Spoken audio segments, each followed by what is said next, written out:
can we address the college football myth that Clemson would not be considered elite if they played in the SEC? Oh boy. He continues, there's a better argument that Clemson as a program will actually improve with increased revenue playing in the best conference from Naples, Florida. That's where Dustin resides. Dustin is telling you, while a lot of folks think that Clemson would just get chewed up by the SEC, he actually believes they would benefit from increased revenue and the basic treasure trove that a lot of SEC programs get to draw from.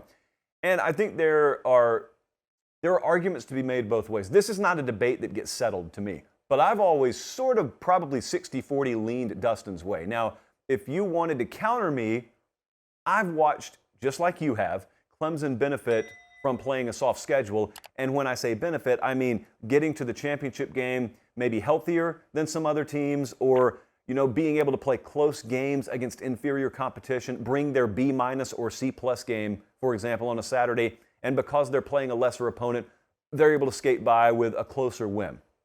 Yeah, you could say all that. But you know what else I could say? And I realized this a few years ago. I realized that Clemson actually does not get battle tested like some of the teams they face in postseason play when they make the playoff or national championship game. And that's not always a benefit. The great misconception, if you want to call it that, around Clemson has been that they get to skate through all of these, what you would call glorified high school teams. I have a little more respect than that. Another commenter said that. That's why I use that language. But they get to skate through this easier schedule, and then they're just all primed up for the title game if and when they get there. But you can't have it both ways. You can't brag about how the SEC is a gauntlet and you get battle tested for having gone through that, which I believe, but also say that Clemson benefits from not going through it.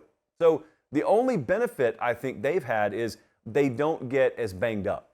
Because to me, like when I watch those teams that are able to make it through the SEC, I think they're all the better for it on the back end. Which leads me to my next point, and what the most impressive thing that Dabo Swinney ever did was, Dabo Swinney found a way 2 times to make it through the ACC schedule when it really wasn't anything to write home about, and somehow still had his team ready, just mentally ready. Even though they weren't battle tested by the schedule, he still had them playing at such a high level that they were able to trade punches with Alabama a couple of times. And they were able to do that even in 2015 when they narrowly lost the game. That, to me, is impressive because they hadn't been tested like that. Bama had 3 or 4 knife fights already. They had not been tested like that. So while, yeah, it is true they don't run as high a risk in injury in the ACC, and that does matter. It's very important. I've not always believed that playing the soft schedule is the benefit that some others believe it is. Now, again, that's kind of a differing opinion thing. It's not like there's a definitive yes or no on that. But I've also heard Dabo Swinney talk about it before. I don't think Dabo Swinney particularly enjoys being favored by 3 or 4 touchdowns multiple times a year in conference play.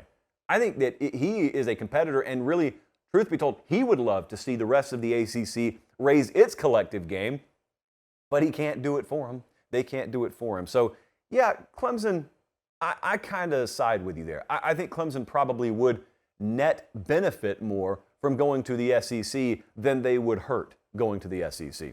It'd be an adjustment. Now, that's no lie, but I think they would benefit. So I agree with that.